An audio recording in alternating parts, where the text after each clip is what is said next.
चलिए sir, GST volume 1 में return chapter में है और उसकी अमेंडमेंट्स क्या है जून 2022 के एग्जाम्स के लिए। ठीक है, 30 नवंबर 2021 तक की अमेंडमेंट जो एप्लीकेबल है, रिसेंटली 6 मंथ की अमेंडमेंट्स। सर, रिटर्न चैप्टर की एक 4 से 4.5 घंटे की वीडियो यूट्यूब पे ऑलरेडी अपलोडेड है as a part of December 21 exams amendments QRMP scheme. Thorough discussion है 30-35 पेजेस का वहां पे, क्योंकि रिटर्न चैप्टर में काफी अमेंडमेंट्स आ रखी हैं पिछली बार, राइट। तो ऑब्वियस सी बात है, मैंने शुरू में ही आपको बोला हुआ है कि जिन बच्चों ने 7th एडिशन की बुक और 7th एडिशन की क्लासेस कंप्लीट कर रखी हैं, वहां पर रिटर्न चैप्टर में काफी सारे चेंजेस आए थे। वो ऑलरेडी 4-4.5 घंटे की वीडियो ऑलरेडी आपके साथ शेयर्ड है, अमेंडेड नोट्स आपके साथ शेयर्ड हैं QRMP स्कीम को लेके, और वो यूट्यूब पे ऑलरेडी अपलोडेड है as a part of December 21 exam amendments, जो आपको अभी जून 22 के लिए भी तैयार करना है। यूट्यूब पे जो वीडियो देख रहे हैं, इस वीडियो को डिस्क्रिप्शन में जाओगे तो मैंने वो लिंक भी दे रखा है ओल्ड क्लासेस का QRMP स्कीम को लेके। मतलब दिसंबर 2021 से रिलेटेड 4-5 मेरी वीडियोस है जीएसटी अमेंडमेंट को लेके, वो सब आपको देखनी है जून 22 के लिए। ठीक, अगर देख रखी है तो अच्छी बात है। Return chapter, sir return chapter में जो अमेंडमेंट्स डिस्कस करने वाले हैं उससे आप बच्चों के वॉल्यूम 2 के 2 चैप्टर और कवर हो जाएंगे। वो भी मैं यहां सामने में रख दूं आपके। वॉल्यूम 2 में चैप्टर नंबर 18 ऑडिट बोल के आपको पढ़ाया गया। CMA स्टूडेंट्स इंटर या फाइनल दोनों जून में एग्जाम्स है। आपको क्लास में, अगर आप हमें फॉलो कर रहे हो, हमारी बुक को फॉलो कर रहे हो, हमारी क्लासेस ले रखे हो, तो वॉल्यूम 2 में चैप्टर नंबर 18 में ऑडिट बोल के एक चैप्टर पढ़ाया गया आपको, जिसमें 3 तरह की ऑडिट की बात हुई थी। एक ऑडिट जो नॉर्मली एक्ट के अंदर होती है सेक्शन 35(5) के थ्रू बाय अ CA और अ कॉस्ट अकाउंटेंट। दूसरी ऑडिट होती है टैक्स अथॉरिटी के थ्रू। तीसरी ऑडिट भी टैक्स अथॉरिटी ही करवाती है, स्पेशल ऑडिट। लेकिन फिर ये स्पेशल ऑडिट डिपार्टमेंट के लोग नहीं करते हैं, इसमें अगेन CA या CMA इन्वॉल्व होते हैं। तो आपको क्लास में 3 तरह की ऑडिट बता रखी है, जिसमें से जो ये पहली ऑडिट है सेक्शन 35(5) वाली, उसकी रिक्वायरमेंट एबॉलिश हो गई है। हर साल एक लिमिट क्रॉस करने पे 2 करोड़ की लिमिट थी एक, जिसको कभी कभी बढ़ा के 5 करोड़ कर दिया जाता था। 2 करोड़ वैसे मान के चलो जो स्टैंडर्ड लिमिट है। 2 करोड़ की लिमिट अगर आपके टर्नओवर की क्रॉस करती है तो आपको हर साल CA या CMA से ऑडिट करवाना पड़ेगा एज पर सेक्शन 35(5). वो रिक्वायरमेंट हटा दी गई है, रिमूव्ड हो चुकी है, जिसका डिस्कशन हम लोग अभी रिटर्न चैप्टर में करेंगे। ठीक, अब उसका इंपैक्ट यहां भी आ रखा है ऑडिट चैप्टर में, तो कुछ चीजें यहां मैंने कट कर रखी हैं, वो अब आपको एग्जाम्स के लिए प्रिपेयर नहीं करनी है। मैंने ये चीज 9th एडिशन की बुक में डाल दी है। Page number 18.1 audit chapter 9th addition book, page number 18.1 और 18.2 आपके पास 7th एडिशन की बुक होगी। ये जो रिक्वायरमेंट थी अब ये हट चुकी है। ये सारा डिस्कशन यहां मैंने काट दिया है, देख लो। ये सारा डिस्कशन, पहला जो डिस्कशन है वो सारा मैंने यहां तक काट दिया है। और आपको क्या बोला है, refer page number 11.33 to 11.35 volume 1 9th edition, जो अब मैं पढ़ाने जा रहा हूं। बाकी जो आपको सेक्शन 65 बताया, सेक्शन 66 बताया, और दोनों का जो डिफरेंस यहां बताया है, उसको एग्जाम के लिए जरूर तैयार कीजिए, दैट इज ऑलवेज इंपॉर्टेंट। ठीक, तो मैं इसको बंद कर रहा हूं। तो 18.1 में जो चेंजेस हैं उसकी अलग से कुछ वीडियो और क्लासेस नहीं है, जो अभी पढ़ाऊंगा रिटर्न चैप्टर में, उसी से ये चेंजेस कवर हो जाएंगे। चेंजेस क्या है जी भाई, CA और कॉस्ट अकाउंटेंट से जो ऑडिट होती थी 35(5) के थ्रू हर साल एक टर्नओवर क्रॉस करने के बाद, 2 करोड़ का टर्नओवर क्रॉस करने के बाद, वो रिक्वायरमेंट अब हट चुकी है। तो उसी के कारण ये सब काट दिया गया। बंद करता हूं इस नोट्स को। सर, एक और चैप्टर आपको वॉल्यूम 2 में पढ़ाया जाता है अकाउंट्स एंड रिकॉर्ड्स के नाम से। 17.1 अकाउंट्स एंड रिकॉर्ड के नाम से एक और चैप्टर पढ़ाया जाता है आपको। इसी में सेक्शन 35 के सभी सेक्शन और सभी सबसेक्शन और रेलिवेंट रूल्स की बात होती है। रूल 56 भी यहां पर हम लोग पढ़े। काफी सारा डिस्कशन करते हैं वर्क्स कॉन्ट्रैक्ट के बारे में, एजेंट के बारे में, और नॉर्मली कि कौन से बुक्स कहां मेंटेन करने हैं, स्टॉक क्या मेंटेन करना है, नहीं करना है, सारी बातें एग्जाम के लिए बात होती है। यहां पे छोटे छोटे क्वेश्चंस आते हैं इस चैप्टर से। सर आगे जाते हैं तो यहां रेफरेंस है ऑडिट का, पेज नंबर 17.6 पे अदर सबसेक्शंस ऑफ 35 में, यहां 35.5 में यहां ऑडिट का रेफरेंस है, ये कट हो गया। और यहां भी अगेन मैंने बोला रेफर करो discussion 11.33 to 11.35 return chapter GST volume 1। तो ये थोड़ा सा बदलाव है इन दो चैप्टर में। प्लीज चैप्टर नंबर 17 में जाइए, 6 नंबर पेज पे पॉइंट नंबर 5 कट कर दीजिए, अब ये रेलेवेंट नहीं है एग्जाम के लिए। ठीक, डन। चलिए सर, रिटर्न चैप्टर वापस आते हैं। तो सर इस क्लास, इस वीडियो के साथ आपके दो चैप्टर की रेफरेंस मैंने दे दी कि भाई उन दो चैप्टर में जो अमेंडमेंट्स है वो कॉन्सिक्वेंशियल है, हम यहां डिस्कस कर रहे हैं सेम चीज। तो परेशान नहीं होना है कि सर वहां भी अमेंडमेंट्स है, ऐसा कुछ नहीं सोचना है। सर रिटर्न चैप्टर के बाद आईटीसी चैप्टर है, वहां कोई अमेंडमेंट नहीं है। रिटर्न चैप्टर से पहले जो जो चैप्टर में अमेंडमेंट्स थी वो मैंने आपको एक एक करके करा दी हैं। यूट्यूब पे वीडियो है, डिस्क्रिप्शन में लिंक्स उसके मैं दे दूंगा, और टेलीग्राम चैनल पे चले जाओ तो सब मिल जाएगा। टेलीग्राम चैनल पे चले जाओ, सब मिल जाएगा। यूट्यूब पे पहले देख लो, सिंपल कॉन्सेप्ट है, यूट्यूब पे देख लो ये वीडियो कब अपलोड हुई है। ठीक, उसके डिस्क्रिप्शन में जाओ, टेलीग्राम चैनल को ज्वाइन करो, और उस डेट को, जिस डेट को ये वीडियो यूट्यूब पे अपलोड हुई है, उस डेट और उसके पीछे के 15-20 दिन के मैसेज को देखोगे, आगे पीछे के सब तुमको वहीं पे मिल जाएगा। सारे कंटेंट, सारे पीडीएफ सब तुमको वहां मिल जाएंगे टेलीग्राम चैनल पे। अलग से तुमको कुछ मैसेज करने की जरूरत नहीं है टीम को इस नंबर पे, या मुझे अप्रोच करने की जरूरत नहीं है। जो भी चीज चाहिए आपको वहीं आपको मिलेगी। कहां? टेलीग्राम चैनल पे। सर उम्मीद करता हूं कि आपने मेरी वो 4-4.5 घंटे की क्लास देख रखी है, जिसमें डिटेल्ड डिस्कशन हुआ है रिटर्न चैप्टर के वेरियस रूल्स का। उसमें जीएसटीआर 1 का भी डिस्कशन हुआ है, 3B का भी डिस्कशन हुआ है, rule 59, rule 60, QRMP scheme, monthly GSTR, quarterly GSTR, सबकी चर्चा आपकी मैं करवा चुका हूं, कर चुका हूं। मैं वो सब यहां दोबारा नहीं कवर कर रहा, मैं जा रहा हूं सीधा 11.9 पर एक छोटी सी चीज को कवर करने के लिए। आ जाइए सर, थोड़ा यहां बता दूं आपको, यहां मैंने चेंजेस ऑलरेडी आपको बता रखे हैं। एक बार ये टेबल जरूर देख लीजिएगा आप अपने एग्जाम्स के लिए। सर ये 9A की रिक्वायरमेंट मैंने काट दी है। क्यों? क्योंकि कॉम्पोजिशन स्कीम में एनुअल रिटर्न जाती है जीएसटीआर 4 की। यहां पे एनुअल रिटर्न, कॉम्पोजिशन स्कीम वालों को क्वार्टरली टैक्स देना पड़ता है सीएमपी 08 में, और एनुअल रिटर्न फाइल करनी पड़ती है। कॉम्पोजिशन स्कीम की चूंकि एनुअल रिटर्न है जीएसटीआर 4 ऑलरेडी, तो इसीलिए ये जो 9A रिटर्न है ना, एनुअल रिटर्न, इसकी रिक्वायरमेंट पोर्टल से हटा दी गई है। ध्यान रखना, रूल्स अभी भी कह रहा है, अभी जो रूल पढ़ेंगे रूल अभी भी कह रहा है कि कॉम्पोजिशन स्कीम वालों को एनुअल रिटर्न सबमिट करनी है, लेकिन प्रैक्टिकली एप्लीकेबल नहीं हो रहा, क्योंकि इनके लिए एनुअल रिटर्न ऑलरेडी है जीएसटीआर 4। ठीक है, तो वो तुमको ध्यान में रखना, और इसीलिए मैंने यहां काटा है। बाकी यहां पर एक करेक्शन कर दो, 5 करोड़ कर दो इसको 9C में, यहां पर लिमिट चेंज कर दो, 5 करोड़ कर दो। अभी बात करूंगा इसकी भी, 5 करोड़ कर दीजिए इसकी।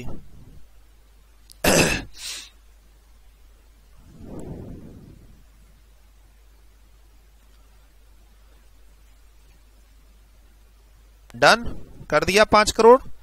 9C की बात करूंगा, अभी 9B की बात करूंगा, 9 की भी बात करूंगा। 9A की बात आगे लिखी हुई है, लेकिन वो प्रैक्टिकली एप्लीकेबल नहीं है, इसीलिए मैंने यहां कट किया हुआ है। एग्जाम में पूछेगा तो लिख देना। कॉम्पोजिशन स्कीम वालों के लिए 9A रिटर्न थी, एनुअल रिटर्न सेक्शन का भी रेफरेंस लूंगा। Sir already as a part of amendments, दिसंबर 21 की जो अमेंडमेंट्स हैं उसमें ऑलरेडी आपको डिटेल्ड में पढ़ाया है रूल 59 फ्रेश। 7th एडिशन की बुक में ये नहीं था, 7th एडिशन की बुक में था, बट अलग से लास्ट में मेंशन किया हुआ था उसको मैंने अलग से डिटेल्ड में कवर कराया आपको 4-4.5 घंटे की क्लास यूट्यूब पे as a part of December 21 amendments. Rule 59 के सभी सब रूल्स में जाने के बाद जब आगे जाते हो तुम यहाँ पे, तो यहाँ एक छोटी सी अमेंडमेंट है पेज नंबर 11.9 पे। प्रीसीडिंग 2 मंथ की रिक्वायरमेंट को हटा के कर दिया है प्रीसीडिंग मंथ। पहले क्या होता था, अगर तुमने 2 महीने की GSTR 3B नहीं फाइल की है तो तीसरे महीने तुम GSTR 1 अपलोड नहीं कर पाओगे। लेकिन अब वो रिक्वायरमेंट सिंपल आ गई है कि अगर तुमने पिछले महीने की 3B फाइल नहीं की है तो करंट मंथ का GSTR 1 अपलोड नहीं कर पाओगे। बस सिंपल रिक्वायरमेंट है ये। तो यहां जो रेफरेंस था प्रीसीडिंग 2 मंथ्स का, उसको हटा के क्या कर दिया है प्रीसीडिंग मंथ। अगर आपने लास्ट मंथ की 3B फाइल नहीं की है तो करंट मंथ का आपको GSTR 1 अपलोड करने नहीं दिया जाएगा। वो लोग जो मंथली कॉन्सेप्ट फॉलो कर रहे हैं GSTR 1 में। ठीक, क्लियर क्लियर। क्वार्टरली वाले के लिए यहां दिया हुआ है, इसमें कोई चेंज नहीं है। अब चूंकि यहां 2 मंथ्स की जगह मंथ आ चुका है तो इसलिए अब C नंबर के पैराग्राफ की कोई जरूरत नहीं है। ये पैराग्राफ पूरा का पूरा हटा दिया गया है। कब से?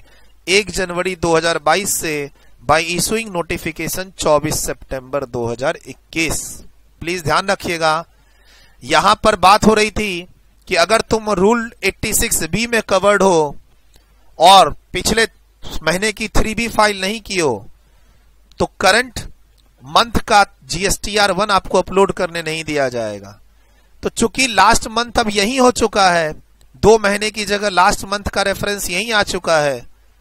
सर अगर आप कोई भी हो, देखो आपके ऊपर रूल 86B अप्लाई हो रहा है या नहीं हो रहा है, कोई फर्क नहीं पड़ता। अगर आपने पिछले मंथ का GSTR 3B फाइल नहीं किया है, फर्निश नहीं किया, तो इस मंथ का आपको GSTR 1 अपलोड करने नहीं दिया जाएगा। तो इसीलिए जब A में अमेंडमेंट हो चुकी है तो इसलिए C की जरूरत नहीं है। यही बात लिखी हुई है यहां पे। चलिए बाकी सब डिटेल्ड में देख लीजिए, ये सब आपको क्लास में पढ़ाया हुआ है। रूल 60, उसके बाद पूरी की पूरी ये QRMP स्कीम जो यहां से स्टार्ट हो रही है, सेक्शन 39 अमेंडेड 1, और या फिर ये जो QRMP स्कीम है पेज नंबर 21, ये सारा आपको करा रखा है क्लास के अंदर डिटेल्ड एक एक एग्जाम्पल के साथ monthly payment of tax, quarterly payment of tax, सब कुछ बता रखा है क्लास में। मैं सीधा जाता हूं अमेंडमेंट्स जो नई आई हैं पिछले 6 महीने में, दिसंबर 21 के एग्जाम के बाद वाली अमेंडमेंट्स। आपका एग्जाम जून 22 में है, राइट? तो सर जो QRMP स्कीम है, monthly GSTR, quarterly GSTR, quarterly return, monthly tax, वो सब जो पढ़े हैं क्लास में उसमें कहीं कोई बदलाव नहीं है। खाली एक रूल में छोटी सी बात थी, वो मैंने आपको बता दी। जो ये अमेंडमेंट्स है वो नई है, यानी अभी जो मैं आपको बताऊंगा सेक्शन 35 ऑडिट की रिक्वायरमेंट, सेक्शन 44 पूरा चेंज हो चुका है, रूल 80 पूरा चेंज हो चुका है। आपकी 7th एडिशन की बुक में रिटर्न चैप्टर में जो आखिरी में ये सब रेफरेंस है सेक्शन 44 का, रूल 80 का, सब हटा देना। यहां से ये 2-3 पेज की तैयारी करना। हो सके तो इन 2-3 पेज का प्रिंट आउट निकाल लो, हो सके तो इन 2-3 पेज का प्रिंट आउट निकाल लो, प्लस 7th एडिशन में जो तुमने पढ़ा सेक्शन 44 एनुअल रिटर्न के बारे में और उससे रिलेटेड रूल्स 80, वो इग्नोर कर देना, कट कर देना। ठीक, क्या कहता है ये, इसको एक बार देख ले। यहां तक सारी बातें देखो कटी हुई हैं। तुम्हारे नोट्स में ये ऑडिट की रिक्वायरमेंट होगी, कट हो चुकी है, अब कोई ऑडिट नहीं होगी।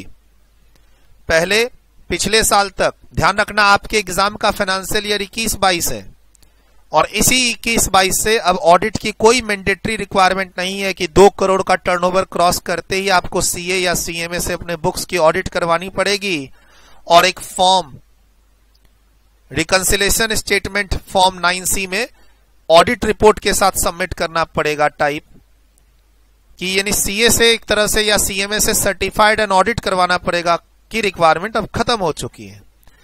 तो इसीलिए ये सब चीजें काट दी गई हैं आपके नोट्स से, प्लीज ध्यान रखना, सेक्शन 35(5) ऑडिट की रिक्वायरमेंट या जो आपके नोट्स में रूल 80 है 7th एडिशन की बुक, उसको हटा देना। ठीक, ये सब कटा हुआ है, देख लो, मिला लेना लाइन पैराग्राफ्स। सामने में आपके चल रहे हैं नोट्स स्क्रीन पे, ये सब लाइनें कट चुकी हैं। डन। तो फिर क्या है सर नया? नया रूल 80 यहां पर दिया हुआ है। रूल 80 पूरा रिप्लेस हो गया, पुराने की जगह ये नया पढ़ना है। New rule is effective from 1 August 2021। Rule 80, जो पुराना सेक्शन है 44, वो पूरा कट हो चुका है। जो आपके नोट 7th एडिशन की बुक में सेक्शन 44 है एनुअल रिटर्न को लेके, वो पूरा यहां से रिप्लेस हो चुका है। अब इसकी जगह ये नए टेक्स्ट आ चुके हैं, इसको पढ़ना है। क्या कहता है, क्या कहता है? मेरे पास 9th एडिशन की बुक है, ये सामने में 11.33 पेज पे हूं। सेक्शन 44 एमेंडेड वर्जन कहता है एवरी रजिस्टर्ड पर्सन, बट इनको छोड़ के input service distributor, TDS TCS वाले, कैजुअल टैक्सेबल पर्सन वाले और एनआरटीपी को एनुअल रिटर्न फर्निश करनी है। ठीक, अब उसके अंदर देखो क्या लिखा है, सेल्फ सर्टिफाइड रिकंसिलिएशन स्टेटमेंट। ये वर्ड पहले नहीं था। आप ये रिकंसिलिएशन स्टेटमेंट सर्टिफाई करवाते थे सीए से या सीएमए से, अब उसकी जरूरत नहीं है। ये बात तो आप पहले से जानते हो कि इनको एनुअल रिटर्न सबमिट करने की जरूरत नहीं है। नया इसमें कुछ भी नहीं है। कहता है कोई भी रजिस्टर्ड पर्सन, लेकिन इनको छोड़ के एनुअल रिटर्न फाइल करना पड़ेगा। अच्छा, एनुअल रिटर्न की डेट आपने क्या पढ़ी हुई है? मार्च के बाद जो दिसंबर आता है, आपका फाइनेंशियल ईयर मार्च में खत्म होता है और उसके बाद जो दिसंबर आता है, दिसंबर तक आपको अपनी एनुअल रिटर्न सबमिट कर देनी है। उसमें कोई बदलाव नहीं है। जो बदलाव है वो आपके सामने है। Self furnish annual return which may include a self-certified reconciliation statement reconciling the value of supplies declared in the return furnished for the year and with the audited annual financial statement for every financial year electronically। ये मुझे लगता है ना, मतलब department से mistake हुई है, यहां ऑडिट वर्ड नहीं होना चाहिए था। सर जरूरी नहीं कि आपका एनुअल फाइनेंशियल स्टेटमेंट ऑडिटेड हो ही। हम लोग इनकम टैक्स में, हम लोग जब इनकम टैक्स की क्लास में रहते हैं 44AB, तो वहां पर एक लिमिट है 1 करोड़ की और फिर एक लिमिट है 10 करोड़ की। 10 करोड़ तक ऑडिट की कोई जरूरत नहीं पड़ती अगर आप सारे ट्रांजैक्शन ऑनलाइन करते हो। और जीएसटी ऑडिट की रिक्वायरमेंट हट चुकी है, तो फिर ये वर्ड यहां नहीं होना चाहिए विथ द ऑडिटेड। मैंने एक बार दोबारा जाके एक्ट से मिलाया, सीजीएसटी एक्ट से है ये वर्ड, जरूरत नहीं थी, गलती से आ गया है। सिंपल है कि तुमको अपनी एनुअल रिटर्न सबमिट करनी है और एक लिमिट अभी पढ़ाऊंगा 5 करोड़ की, वो क्रॉस करते ही तुमको रिकंसिलिएशन स्टेटमेंट सबमिट करना है। तुमको अपने बुक्स की सीए या सीएमए से जीएसटी की ऑडिट नहीं करानी और ये रिकंसिलिएशन स्टेटमेंट भी सेल्फ सर्टिफाइड है। क्या इसमें होता है, आप जो टैक्सेबल वैल्यू देते हो रिटर्न के अंदर और जो बुक्स में लिखे हो, मान लो बुक्स में सेल्स लिखे हो 4 करोड़ की, लेकिन रिटर्न फाइल कर रहे हो 3 करोड़ 80 लाख की एनुअल रिटर्न, तो ये वेरिएंस क्यों है? इसका एक रिकंसिलिएशन बना के दे दो कि भाई कौन सी ऐसी सेल्स है जिसको तुमने अकाउंट्स में तो बुक कर दिया लेकिन जीएसटी नहीं देना चाहते, ऐसी कौन सी सेल्स है, रिकंसिलिएशन दे दो। ठीक है, आपको सिंपल याद रखना है ये चीज। फर्स्ट प्रोवाइजो कहता है हम कुछ लोगों को नोटिफिकेशन के थ्रू क्या कर सकते हैं, एग्जम्प्ट कर सकते हैं एनुअल रिटर्न की रिक्वायरमेंट से, जैसे कि OIDAR सर्विसेज, ऑलरेडी क्लास में बताया हुआ है, लिखना चाहते हो बगल में लिख लो, लाइक OIDAR सर्विसेज जो प्रोवाइड करते हैं उनको एनुअल रिटर्न सबमिट नहीं करनी है। बोलता है कमिश्नर चाहे तो time to time notification issue करके कुछ लोगों को इसकी रिक्वायरमेंट से फ्री कर सकता है। सर ये लोग तो फ्री है ही, ध्यान रखना, आंख बंद करके इनके लिए तुम क्या लिख सकते हो, इनको एनुअल रिटर्न सबमिट करने की जरूरत नहीं है। ISD, TDS TCS वाले, कैजुअल टैक्सेबल पर्सन और NRTP देख लो, इसमें कॉम्पोजिशन स्कीम वाला नहीं है। यानी अगर इसको ठीक से पढ़ो तो तुमको क्या लगेगा, कॉम्पोजिशन स्कीम वालों को भी एनुअल रिटर्न सबमिट करनी होगी, बट फैक्ट ऐसा नहीं है। पोर्टल पे इनको ऑप्शन ही नहीं दिया है सेक्शन 44 में एनुअल रिटर्न सबमिट करने का। एग्जाम में क्वेश्चन नहीं पूछना चाहिए सर कॉम्पोजिशन स्कीम के लिए पहले ही एक एनुअल रिटर्न जाती है GSTR 4 की, तो दूसरी क्यों? अब आगे पता नहीं कब अमेंडमेंट्स आएंगी, लेकिन पोर्टल पे आज के दिन कॉम्पोजिशन स्कीम वाला सेक्शन 44 की रिटर्न फाइल नहीं करता एनुअल रिटर्न 9A में, वो मैं आपको बता रहा हूं। बाकी लॉ में अगर आप इसको ध्यान से पढ़ो तो लिखा हुआ है ही, ठीक। और गवर्नमेंट के पास राइट है, पोर्टल पे ऑप्शन नहीं दिया तो यहां देखो गवर्नमेंट के पास ऑलवेज राइट है कि वो काफी सारे लोगों को एग्जम्प्ट कर सकता है इस रिक्वायरमेंट से। एनीवे सर, इन लोगों पर इस सेक्शन की कोई रिक्वायरमेंट एप्लीकेबल नहीं है। Nothing content in this section shall apply to any department of central government, state government और a local authority whose books of accounts are subjected to audit by the controller and auditor general or a auditor appointed for audit of the accounts of local authority। Sir unnecessary थी इस चीज की requirement, पता नहीं क्यों, क्योंकि यहां पर आपने ऑडिट का कॉन्सेप्ट हटा ही दिया है। ऑडिट का कॉन्सेप्ट आपने हटा ही दिया है। तो पहले के लॉ में लिखा हुआ था कि इनको दोबारा जीएसटी की ऑडिट नहीं करानी है। अब ऑडिट की रिक्वायरमेंट जीएसटी में है ही नहीं। तो ध्यान रखो कि गवर्नमेंट डिपार्टमेंट्स हैं जिनकी बुक्स ऑलरेडी ऑडिट होती है, उन पर यह सेक्शन ही नहीं लगेगा, सेक्शन 44 ही नहीं लगेगा, ऐसा कह रहा है। मतलब उनको एनुअल रिटर्न सबमिट नहीं करनी, उनको सेल्फ सर्टिफाइड रिकंसिलिएशन स्टेटमेंट भी सबमिट नहीं करना। ठीक है, कोई बात नहीं, पढ़ लो। सर रूल 80 क्या कहता है? फॉर्म्स और डेट के बारे में बताता है कि अभी अभी जिन लोगों के लिए आपने पढ़ा कि एनुअल रिटर्न सबमिट करनी है, तो वो फॉर्म कौन सा है? GSTR 9। डेट क्या है? 31 दिसंबर, इसमें कोई चेंज नहीं। कॉम्पोजिशन स्कीम वालों के लिए फॉर्म नंबर कौन सा है? 9A, बट प्रैक्टिकली ये अपलोड नहीं होता है। सर अगर आप TCS वाले हैं, सेक्शन 52, तो आपको अलग से फर्निश करनी पड़ेगी एनुअल स्टेटमेंट, किसमें? GSTR 9B में। और नॉर्मली अगर आपका टर्नओवर 5 करोड़ से क्रॉस कर गया अधिक, वो लोग जिनको एनुअल रिटर्न सबमिट करनी है फॉर्म नंबर 9 में, यहां पे वो लोग जिनको GSTR 9 सबमिट करनी है 31 दिसंबर तक, अगर उनका टर्नओवर करंट ईयर का, जिस ईयर की बात चल रही है, प्रीसीडिंग नहीं, करंट ईयर फाइनेंशियल ईयर 21-22, उनको अगर उनका टर्नओवर 5 करोड़ से क्रॉस कर गया है तो self certified reconciliation statement submit करना पड़ेगा। और ये स्टेटमेंट कौन से फॉर्म में है? Form number 9C। पहले यही फॉर्म ऑडिट होता था CA या CMA से, अब जरूरत नहीं है। क्या लिखा है? Self certified. तो एक तरह से कहा जा सकता है कि सर जीएसटी के अंदर जो CA या CMA से हर साल ऑडिट होती थी, वो अब जरूरत नहीं है। नहीं है। Section 35(5) is abolished and accordingly section 44 is also amended.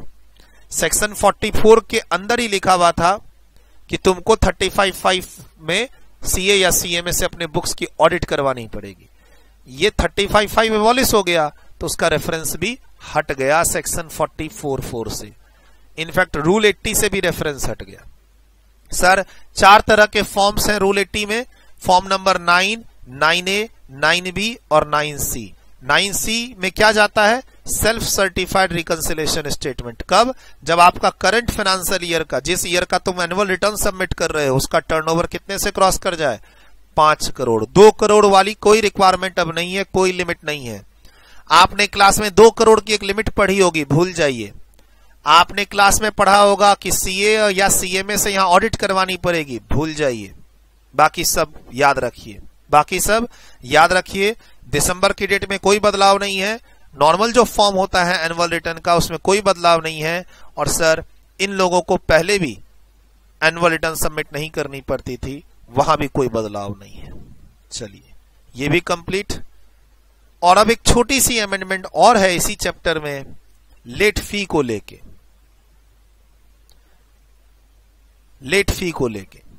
Page number 38 पे आ जाओ। कहता है default in furnishing of return.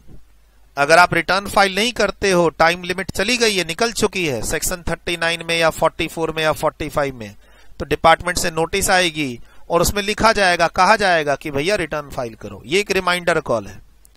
उसके अलावा चूंकि तुम डेट डिफॉल्ट कर चुके हो, सेक्शन 37 में तुम्हारा GSTR1 अपलोड होता है, 39 में तुम्हारा 3B अपलोड होता है, 45 में फाइनल रिटर्न अपलोड होता है।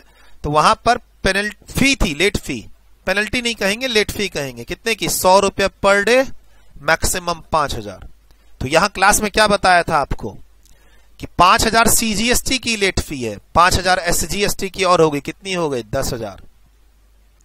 100 रुपये पर डे की लेट फी CGST की प्लस 100 रुपये पर डे की लेट फी SGST की, और 5000 प्लस 5000 10,000 रुपए तक 10,000 रुपए तक तुमको लेट फी लग सकती है। सर यहां कोई अमेंडमेंट नहीं है, ये सेम है। ठीक, क्लियर? यहां कोई अमेंडमेंट नहीं है। सर लेट फी TDS पे भी लगता है, TDS की जब स्टेटमेंट टाइम पर नहीं जाती है तो वहां भी लेट फी है, वहां भी यही है 100 रुपए और 5000 रुपए, वहां भी चेंजेस आए हैं, लेकिन वो मैं TDS की अमेंडमेंट के साथ करवाऊंगा उसको। अभी फिलहाल ये वाली अमेंडमेंट सुन लो। सर यहां 100 रुपए पर डे की लेट फी है अगर तुम्हारा GSTR1 तुम अपलोड नहीं करते हो, या GSTR4 कॉम्पोजिशन स्कीम, और या फिर 3B रेगुलर स्कीम। 100 रुपया पर डे की लेट फी, मैक्सिमम 5000। तो इसी में रेशनलाइजेशन हुआ है। ये जो लिमिट है 5000, ये 5000 की लिमिट को कहीं कहीं 2500 कर दिया गया है, कहीं कहीं 1000 रुपए, और कहीं कहीं 250 रुपए। बस उस पे हमें पढ़ना है। सर 100 रुपये पर डे है, इस पे लिमिट लगा दी कि 250 से अधिक नहीं होगा, फिर लिमिट लगा दी कि इस जगह पर 1000 से लिमिट ज्यादा नहीं होगा, एक जगह कर दी 2500 से ज्यादा नहीं होगा, बाकी एक जगह कर दी 5000 से ज्यादा नहीं होगा। मतलब 5000 तो यहां है ही। 100 रुपये पर डे, 20 दिन का डिले है तो 2000 हो गए ना, 40 दिन का डिले है तो 4000 हो गए। लेकिन गवर्नमेंट बोलती है ये जो आपने क्लास में पढ़ा कि ये 100 रुपये पर डे कैलकुलेट करते रहो, मैक्सिमम 5000 पे जाके रुक जाना। अब ये जो मैक्सिमम की लिमिट है, मैक्सिमम की लिमिट देखो, ये 100 रुपए में कोई बदलाव नहीं हुए हैं, 100 रुपए में कोई बदलाव नहीं हुए। ये जो मैक्सिमम लिमिट है ये चेंज हुई है। कुछ केसेस में ये 250 पे आ गई है, 1000 रुपए पे आ गई है, 2500 रुपए पे आ गई है। बस वो अमेंडमेंट का पार्ट है और वो आपको अब एग्जाम के लिए पढ़ना है। सबसे पहले कॉम्पोजिशन स्कीम वाले जो GSTR4 अपलोड करते हैं, GSTR4 हर साल खत्म होने के बाद अप्रैल में 30 अप्रैल तक अपलोड करना है। नहीं किया तो ऊपर क्या लिखा हुआ है? 100 रुपया पर डे। सेक्शन 39 अप्लाई होता है GSTR4 पे, सेक्शन 39, और ऊपर सेक्शन 39 यहां मेंशन है। ठीक, सेक्शन 39 में ही आप पढ़ते हो कि GSTR4 की रिक्वायरमेंट एनुअल है, और एनुअल की ड्यू डेट क्या है? 30 अप्रैल। 30 अप्रैल क्रॉस कर गया, डिफॉल्ट कर गए। तो अभी ऊपर क्या पढ़े? 100 रुपये पर डे, मैक्सिमम 5000। लेकिन अब इसको थोड़ा सा रैशनलाइज कर दिया है, कम कर दिया है। क्या बोलता है? अगर तुम्हारी नील रिटर्न का केस है तो तुम्हारा 250 रुपए CGST प्लस 250 रुपए SGST, 500 रुपए ज्यादा का लेट फी नहीं लगेगा, मैक्सिमम लेट फी। 100 रुपए को 500 नहीं किया गया है, 100 को 250 नहीं किया गया है, 100 को 250 नहीं किया गया। प्लीज ध्यान रखिएगा, ये 100 ही है, खाली इस 5000 की लिमिट को स्लैश कर दिया गया, 250 पर ला दिया, 250 पे ला दिया। अगर तुम्हारी GSTR4 नील रिटर्न है, बोला सर नील नहीं है, तो कहां तक जा सकते हो? 5000 की जगह 1000 CGST का और प्लस 1000 SGST का, 2000 रुपए से ज्यादा का लेट फी नहीं लगेगा। यानी अमेंडमेंट से पहले क्या था? 100 रुपया पर डे 5000, अब क्या है? 100 रुपया पर डे 1000 रुपीज। अच्छा, वो 100 रुपया पर डे को भी कभी कभी गवर्नमेंट ना कम कर देती है, 20 रुपया पर डे पे ले आती है नोटिफिकेशन इशू करके, हमें उसमें नहीं जाना है। आपके एग्जाम में ये अब पूछेगा मैक्सिमम कैप।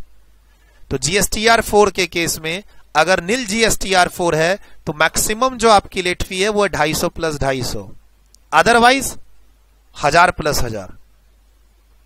सर अगर एक दिन की गलती है तो 1000 रुपए लगेगा, ऐसा नहीं है, ये मैक्सिमम लेट फी है। अगर ऊपर 100 रुपए की बात करो और 20 दिन का डिले है तो कितने हो गए? 2000। तो 2000 नहीं लगेगा, कितना लगेगा? 1000 CGST और 1000 SGST। टोटल 2000 से अधिक हो ही नहीं सकता लेट फी। किसके केस में? कॉम्पोजिशन स्कीम के केस में। ऐसे ही 3 GSTR1 और 3B के लिए रेशनलाइजेशन हुआ है, चाहे आप क्वार्टरली स्कीम में हो या नहीं हो। सर क्वार्टरली स्कीम में हो या नहीं हो, रेगुलर पर्सन हो, कॉम्पोजिशन स्कीम वाले नहीं हो, तो ये दोनों फॉर्म तुम्हारे लिए एप्लीकेबल है, GSTR 1B और 3B।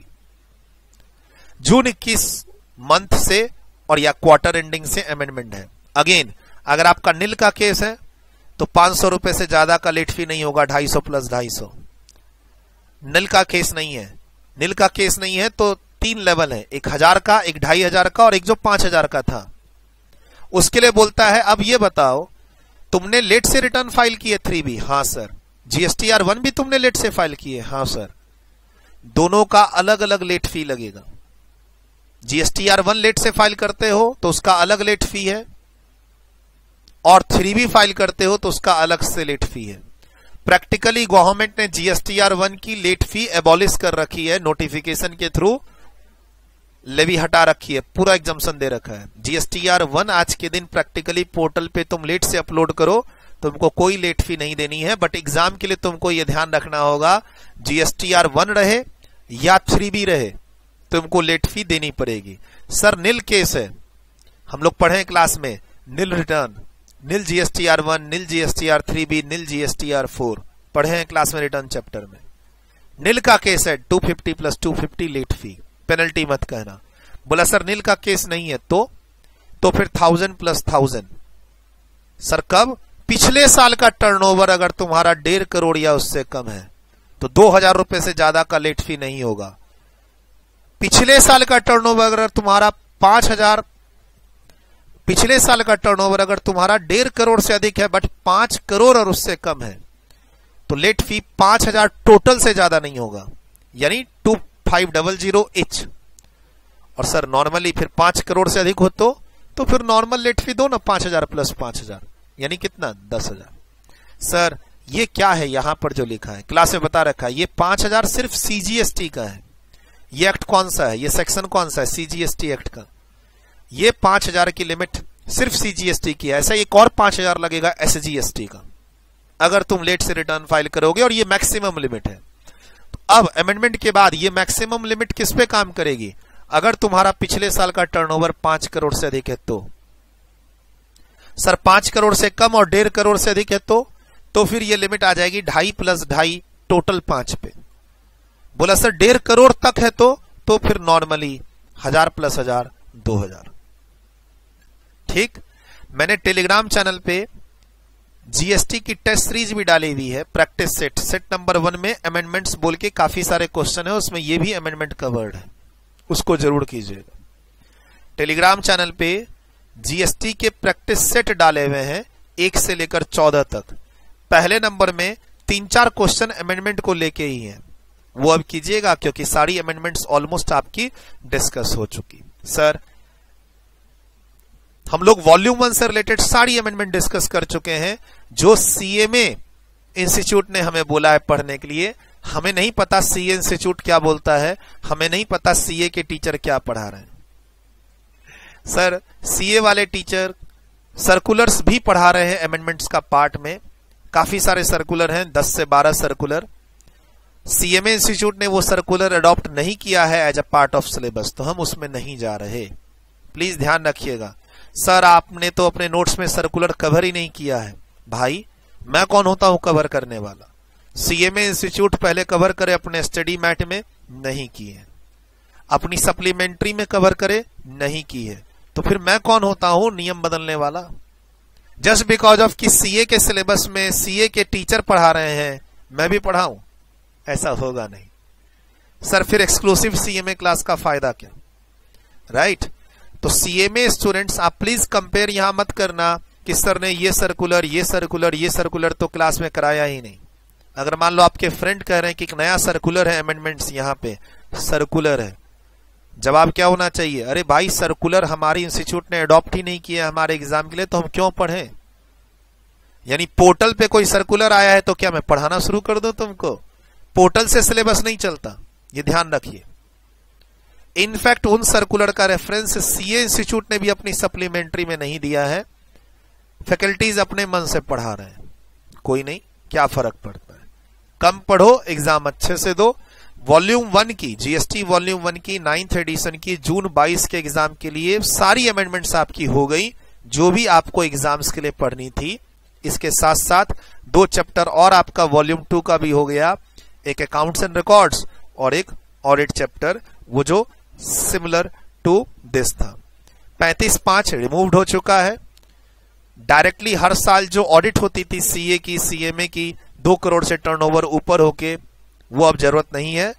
और अब टर्नओवर अगर 5 करोड़ से ऊपर हुआ तो सेल्फ सर्टिफाइड रिकंसिलेशन स्टेटमेंट देना है, बुक्स की ऑडिट मैंडेटरी नहीं है। सर इसको यहीं पे कंप्लीट करते हैं। All the best for your exams.